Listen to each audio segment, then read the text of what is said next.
Welcome back, everybody. Today we're going to be going over how to get a driver's license in North Carolina. So we're going to go to Google and actually just type in how to get a driver's license in North Carolina. And right here at the top, it says the official NCDMV new drivers. You click there and go ahead and cancel out of the pop-up menu there and scroll down, and it's going to have a list of all of the documents and requirements you need to get a driver's license. Things like your social security card, documents of ownership. You're going to have to go to a North Carolina Division of Motor Vehicle driver's license office to actually take the test. But so here are the requirements. There are additional details down below.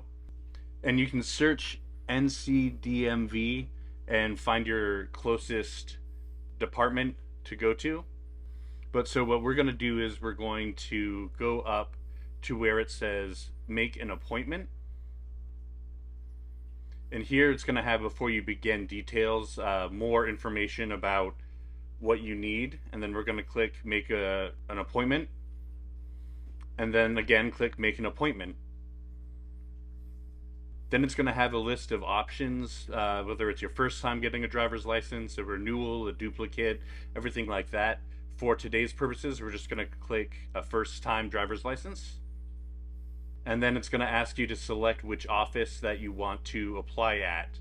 So whichever one is closest to you. And there you have it. That's how you apply for a driver's license in North Carolina. Hope you liked this video. If you have any questions or comments, please leave them below in the comments section. And please like and subscribe.